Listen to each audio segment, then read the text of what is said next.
So ఏదైతే నిన్న జగన్మోహన్ రెడ్డి గారు ప్రెస్ మీట్ పెట్టి ఏదైతే బడ్జెట్ సమావేశాల గురించి ఆయన చెప్పడం జరిగిందో, సో చంద్రబాబు నాయుడు గారు ఏదైతే బడ్జెట్ అసెంబ్లీలో చెప్పిన సంగతి దానికి దీనికి కంపేర్ చేస్తూ జగన్మోహన్ రెడ్డి గారు ఒక ప్రెస్ మీట్ అంటూ పెట్టడం జరిగింది. సో జగన్మోహన్ రెడ్డి గారు పెట్టిన ప్రెస్ మీట్కి క్లియర్ కట్గా సమాధానం ఇవ్వడానికి ప్రస్తుతం మనతో ఉన్నారు సీనియర్ పొలిటికల్ అనలిస్ట్ జగదేవ్ గారు. సార్ నమస్తే సార్. నమస్తే. సార్ చెప్పండి, మీకు ఒకటే ఒకటి అడుగుతున్నాను, నిన్న జగన్మోహన్ రెడ్డి గారు ప్రెస్ మీట్ చూసిన తర్వాత మీకేమనిపించింది? జగన్మోహన్ రెడ్డి గారు ప్రెస్ మీట్ పెట్టింది కౌంటర్ అటాక్ కోసం.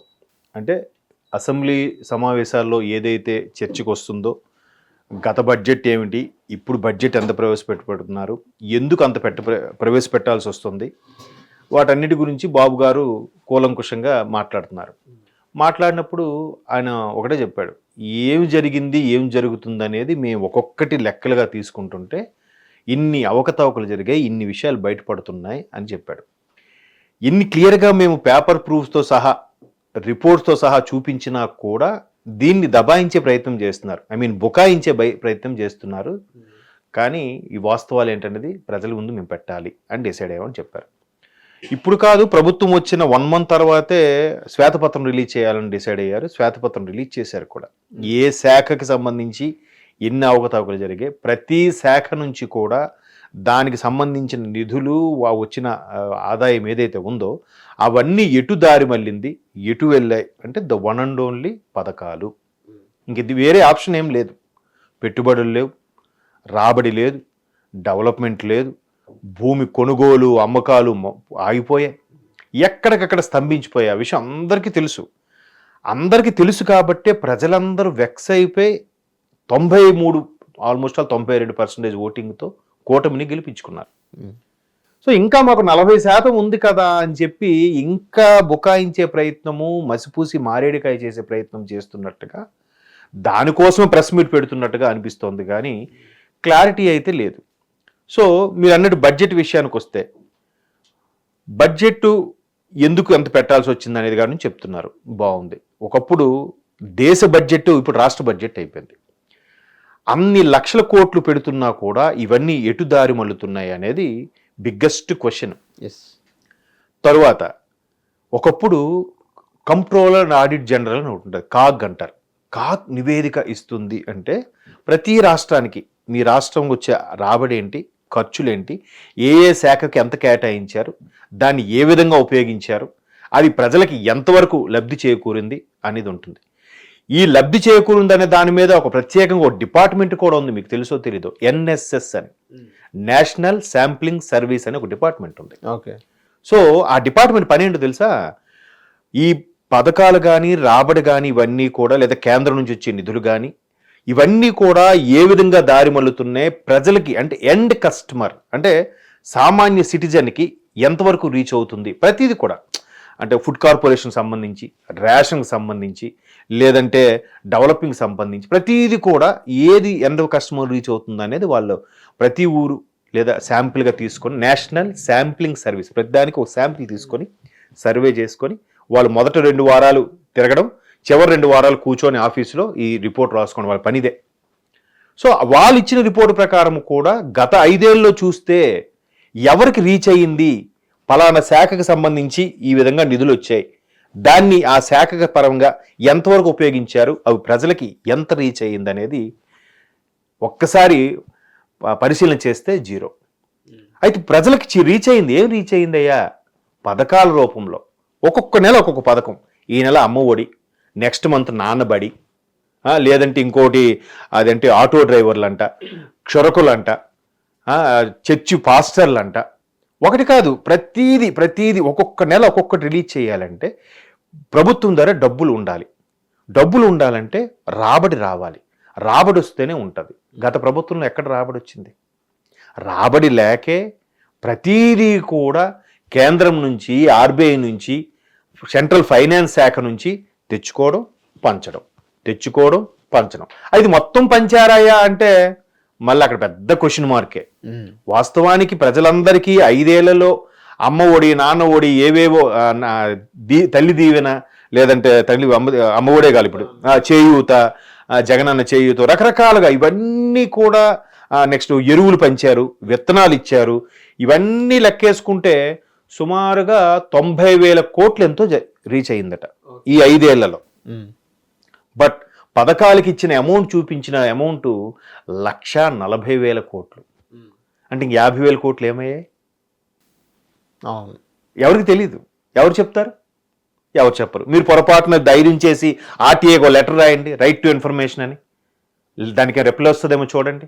దానికి ఒక స్టాంప్ వేసి ఎకనాలజ్మెంట్ కూడా తీసుకుంటారు. మీరు 125 రూపాయలు 130 రూపాయలు కట్టి పోస్ట్ ఆఫీస్లో ఆ ఎకనాలజ్మెంట్ అంతే ఉంటుంది. ఆ 130 రూపాయలు డాష్ మనకి తప్ప ఏ రిజల్ట్ రాదు. సరే, నిన్న బాబు గారు ఏదైతే గత 14 నుంచి 19 మధ్యలో కొత్తగా ఏర్పడిన రాష్ట్రం, మళ్ళీ నేను అదే చెప్తున్నా, తెలంగాణ అంటారు కానీ నాకు తెలిసి 29వ రాష్ట్రం ఆంధ్రప్రదేశ్ నా దృష్టిలో. ఎందుకంటే క్యాపిటల్ లేదు, అనాథలాగా వదిలేశారు.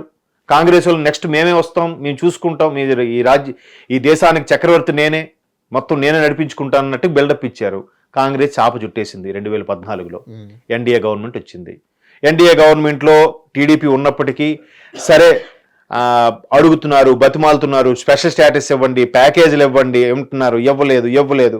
వెంటనే వైసీపీ వాళ్ళు జగన్మోహన్ రెడ్డి గారు ఎలా రెచ్చగొట్టారు, మీరు నాకు 25కి 25 ఎంపీలు ఇవ్వండి, మెడలు వంచి తెప్పిస్తా అన్నాడు ఆయన. ఇదే చెయ్యి ఒక పక్క మైకు ఒక పక్క చెయ్య నరుకుతున్నట్టుగా చూపిస్తూ మెడలు వంచి తెస్తా అన్నాడు ఆయన. ఏమైంది 5 ఏళ్ళు?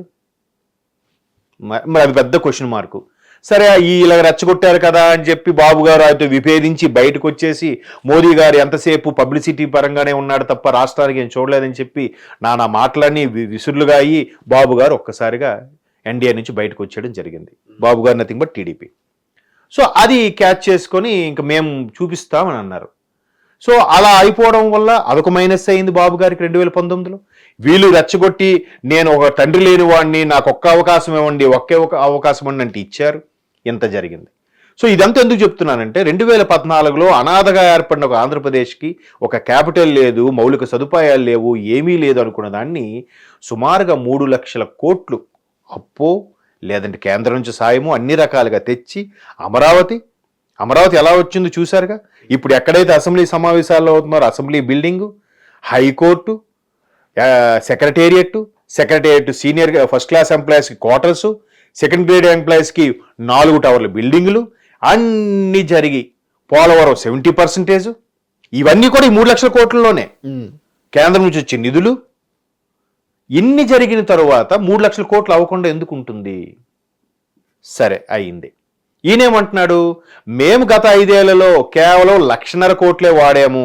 నేను చంద్రబాబు నాయుడు గారికి ప్రభుత్వం హ్యాండ్ ఓవర్ చేసే టైంకి 4.5 లక్షల కోట్లే ఉంది, అంతకుముందు 3 లక్షలే ఉంది, ఇప్పుడు 1,50,000 ఉంది అని చెప్తున్నారు. సరే, ఇవన్నీ మళ్ళీ బడ్జెట్లో లెక్కలు చూస్తే బడ్జెట్లో కేటాయించిన లెక్కలు, కార్పొరేషన్ లెక్కలు, దాన్ని ఇంకేదో అంటారు అన్డివైడెడ్ షేర్ లాంటివి ఏవో ఉన్నాయి, ఆ లెక్కలు అన్నీ చూస్తే ఇవన్నీ బడ్జెట్లో మళ్ళీ కలపరు. సో ఆ లెక్కలు ఏంటయ్యా అని అంటే ఒకరు 6 లక్షల కోట్లు అంటున్నారు, ఒకరు 10 లక్షల కోట్లు అంటున్నారు, 9 లక్షల కోట్లు అంటున్నారు, మీకే క్లారిటీ లేదని చెప్పి చంద్రబాబు నాయుడు గారు అన్నారు.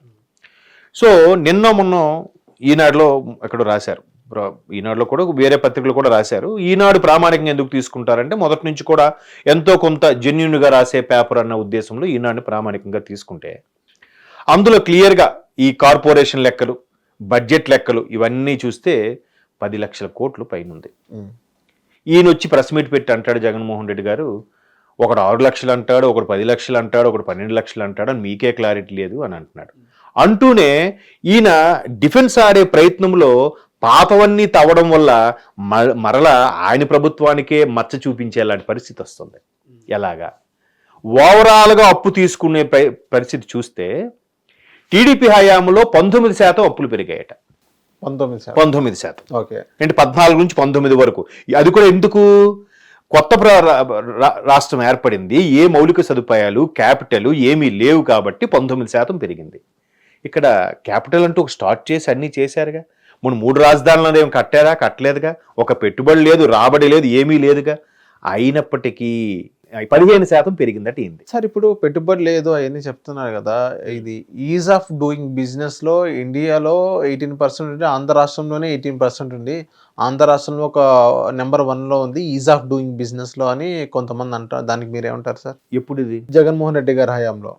ఈజ్ ఆఫ్ డూయింగ్ అంటే బిజినెస్ చేయడంలో ఆంధ్ర రాష్ట్రం నెంబర్ 1గా ఉందన్నట్టుగా చెప్తున్నారు. ఎవరు చెప్పారండి? ఎక్కడుందండి? అంటే వైసీపీ నాయకులు కొంత వాళ్ళు చెప్తున్నారు. ఈవెన్ జీడిపి వృద్ధి రేటు కూడా నా హయాంలోనే బాగా పెరిగిందని చెప్పి నిన్న జగన్మోహన్ రెడ్డి గారు ప్రెస్ మీట్లో చెప్తున్నారు.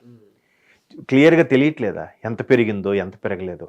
ప్రైవేట్ ఉద్యోగులు, ప్రభుత్వ ఉద్యోగులు, విద్యార్థులు, నిరుద్యోగులు అంతమంది సఫర్ అవుతుంటే జీడిపి ఎలా పెరుగుతుందండి? ఎట్లా అంత పచ్చి అబద్ధాన్ని అంత ధైర్యంగా అంత ఓపెన్గా చెప్పగలుగుతారు? అంటే విన్నోళ్ళందరికీ వీళ్ళందరూ గొర్రెలు, వీళ్ళకి చదువు సాము లేదు, మనం ఏం చెప్తే అదే వింటారు అని అనుకుంటారా ఏంటి? తెలీదా?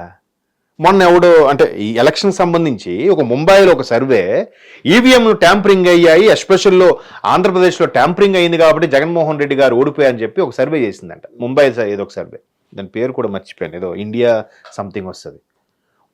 అరే ముందు మహారాష్ట్ర చూసుకోరా నువ్వు, లేదా ఢిల్లీ మొత్తం ఇండియా మొత్తం జరిగింది, ఒక్క ఆంధ్రప్రదేశ్ తాగుతాగిందని నువ్వు ఎలా చెప్తావు? అంటే వీళ్ళు చెప్పించారా, వీళ్ళు మాట్లాడారా? అలాగే పోనీ ఇన్ని లక్షల కోట్లు జరిగాయి, ఈయన హయాంలో 1,50,000 కోట్లే పెరిగింది. బాబు గారి హయాంలో 3 లక్షల కోట్లు, ఈయన హయాంలో మరొక 1,50,000 కలిపి మొత్తం మీద 4 లక్షలు అయింది. బాబు గారి హయాంలో కొత్త రాష్ట్రము ఇవన్నీ డెవలపింగ్ అయితే అయ్యింది. ఈయన రాష్ట్రంలో కేవలం 1,50,000 కోట్లు అయ్యింది అని అంటున్నారు. ఓకే, పోనీ ఎక్కడైనా ఒక రోడ్డు వేసారా, ఒక ప్రాజెక్ట్ చేశారా, ఏదైనా ఒక పథకం అంటే ఒక డెవలపింగ్ చూపించారా? కేవలం పథకాలకి.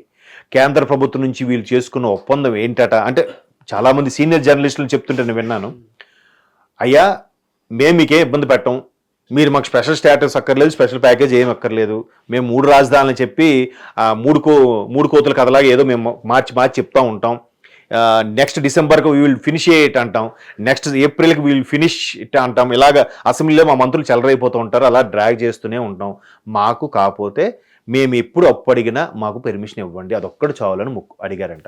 ఓకే, సో నిర్మలా సీతారామన్ గారు చాలా సందర్భాల్లో చేతులు ఎత్తేసింది ఆవిడ, ఇంకా మీకు ఇంతకు మించి అప్పు ఇవ్వలేము, ఇంతకు మించి బాండ్ల రూపంలో తాకట్టు పెట్టినవన్నీ ఇవ్వలేము అని చెప్పేసింది ఆవిడ. ఎన్నిసార్లు ప్రెస్ మీట్ పెట్టి మాట్లాడింది ఆవిడ? మర్చిపోయారా? అవన్నీ అబద్ధాలా? ఒకసారి యూట్యూబ్లో కానీ కొట్టండి, లేదంటే సోషల్ మీడియాలో కొట్టండి, లేదంటే డైరెక్ట్గా నెట్లోనే కొట్టి చూడండి. ఇన్ని జరిగినప్పటికీ మేమేం చేయలేదన్నారు. సరే, చంద్రబాబు నాయుడు గారు ఈయనకి ప్రభుత్వంకి జరిగేటప్పుడు హ్యాండ్ ఓవర్ చేసినప్పుడు 19లో కేవలం ఆరోగ్యశ్రీకి కట్టలేని బిల్ ఎంత ఇచ్చారు తెలుసా? 600 కోట్లు. పెండింగ్ బిల్స్ ఎలాగో ఉంటాయి కదా, ఈ జనరల్గా రీఎంబర్స్మెంట్కి వెళ్ళిన మెడికల్ సంబంధించి కూడా 1 నెల 2 నెలలు పడతాయి. ఆ పెండింగ్ బిల్స్ ఇచ్చిన బిల్ ఎంతో తెలుసా చంద్రబాబు నాయుడు గారు గవర్నమెంట్? 600 కోట్లు. సరే, ఈ మహానుభావుడు హయాంలో ఇచ్చిన బిల్ ఎంతో తెలుసా? 1700 కోట్లు. అంటే సుమారుగా 3 రెట్లు, 6 3 18.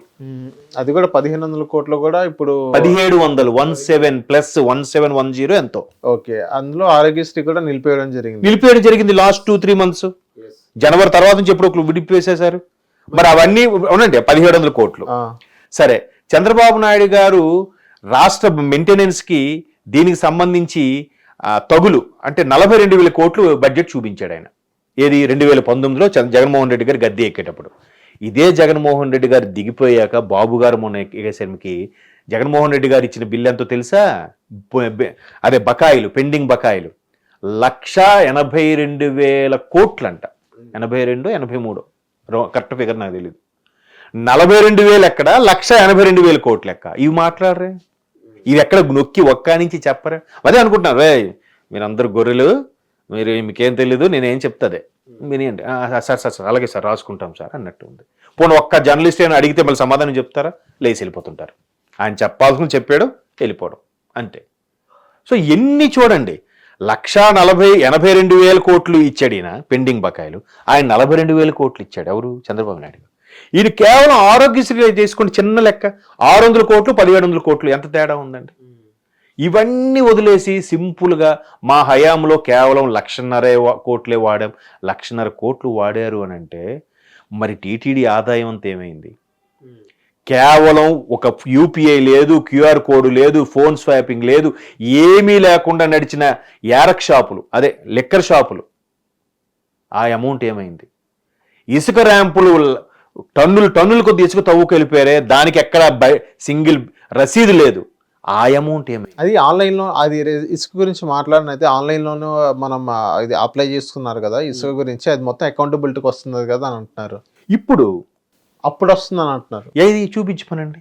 అప్పుడు వేరే ప్రైవేటీకరణ చేసినప్పుడు సో మొత్తం గవర్నమెంట్కి వస్తుంది కదా ఆదాయం అన్నట్టు కూడా వాళ్ళు చెప్తున్నారు.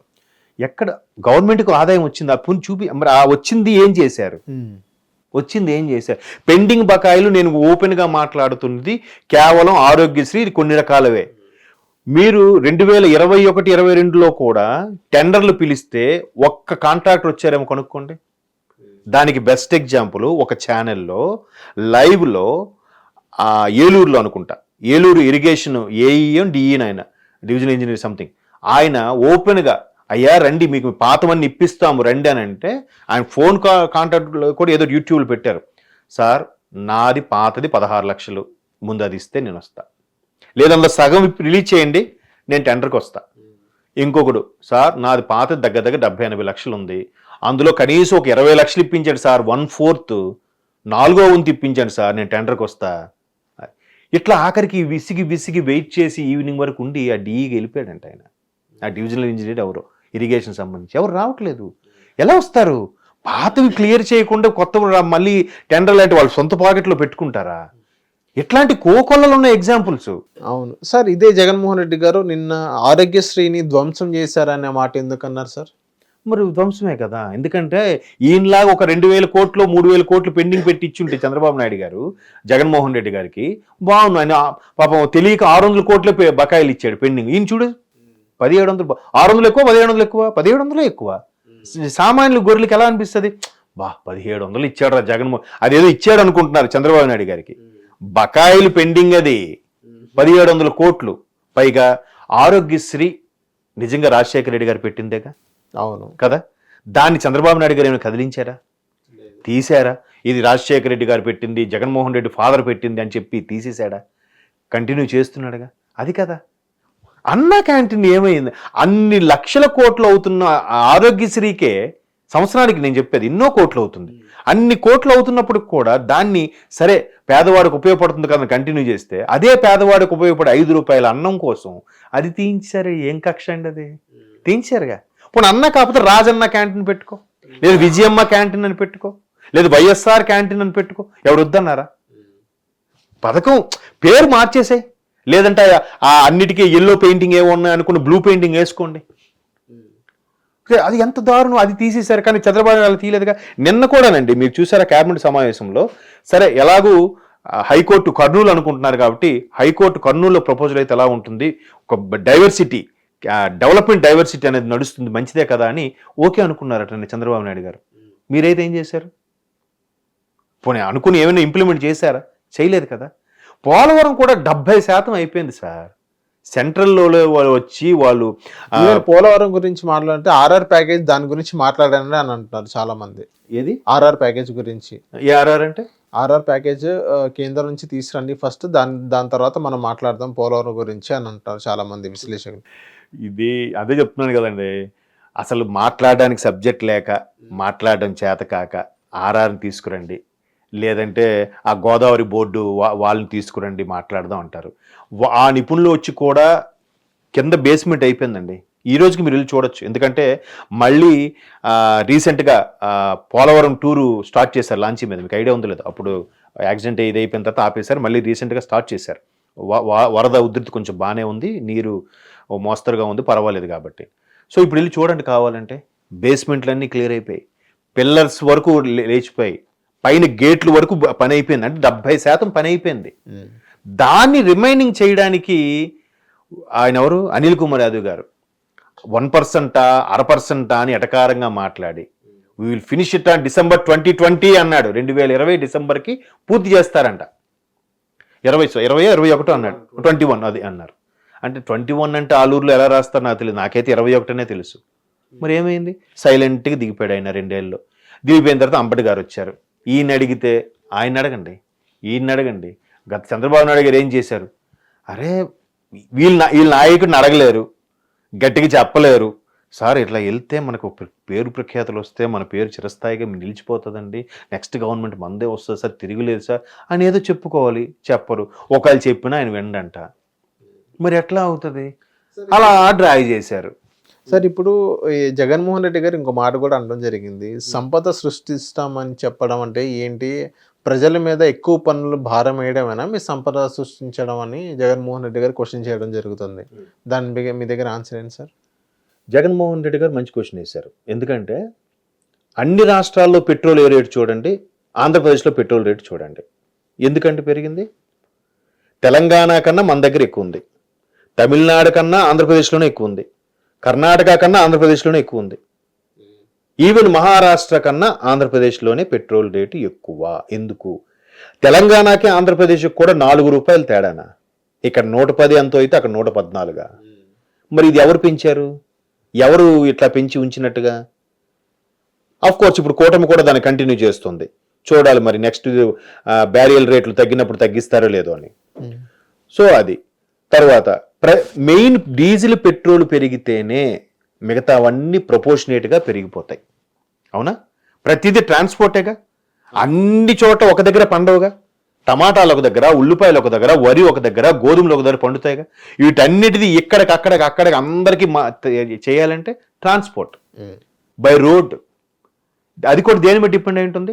పెట్రోల్ డీజిల్ సక్రమంగా ఉంటే, రీజనబుల్గా ఉంటుంది, లేదా ప్రపోర్షనేట్గా తదనుగుణంగా అన్నీ పెరిగిపోతాయి. మరి ఇప్పుడు దానికి క్వశ్చన్ ఆయన ఎందుకు వేస్తారు? వేసే రైట్స్ ఏమున్నాయి ఆయనకి? కేవలం పథకాలు ఇచ్చేసి నాయకుడు అనేవాడు లక్షల కొద్ది ఫాలోవర్స్ను పెంచుకోవడం కాదు. 100 మంది లీడర్లు 100 మంది నాయకులను తయారు చేయగలిగితే వాడు అసలైన నాయకుడు అంట. అంతేగాని నా వెనక ఎంతమంది ఫాలోవర్స్ ఉన్నారు నేనే తోపుగాడు అనుకుంటే అంటే వాళ్ళందరినీ గొర్రెలుగా ట్రీట్ చేస్తున్నట్టే. నీలాంటి ఒక 10 మంది నాయకులను తయారు చేయి, అది అసలైన నాయకత్వ లక్షణాలు. సో అలాగా అన్ని పెంచేసి పథకాలు కేవలం పథకాలే ఇచ్చి ఎక్కడ మనిషిని తన కాలు మీద తను బతికేలాగా చేయలేదు. చేయకుండా తిరిగి పెరిగాయంటే ఎలా అవుతుంది? ఇవాళ రేపు పెద్ద సమస్య ఏంటో తెలుసా? మ్యాన్ పవర్ అండి. ఎవరు ఏ ఇండస్ట్రీ పెడదామన్నా మ్యాన్ పవర్ దొరకట్లేదు. ప్రతి ఒక్కడు కూడా నాకు కావాలంటే ఆటో నడుపుకుంటా. మొన్న ఒకసారి పెద్ద జోక్ వచ్చింది, చూసారో లేదో. ఒక అబ్బాయి పెళ్లి చూపులకు వెళ్తాడు. ఆ పెళ్లి కూతురు దగ్గరికి వెళ్తే, అమ్మాయి మీ అబ్బాయికి ఇవ్వాలంటే మీ అబ్బాయికి అసలు ముందు ఆటో డ్రైవర్గా పథకం వస్తుందా? వస్తుందండి. అయితే ఓకే. మరి మీ అత్తగారికి పెన్షన్ వస్తుందా? వస్తుందండి. మీ ఆడపడిచి ఉందా? ఆడపడిచి. హిట్ టీవీ యాప్ ని డౌన్లోడ్ చేసుకోండి. ఇందులో short news, live news, entertainment movies అన్ని అవైలబుల్ గా ఉన్నాయి. Please download hit TV app. Hit TV app ని ఫ్రీగా డౌన్లోడ్ చేసుకోండి.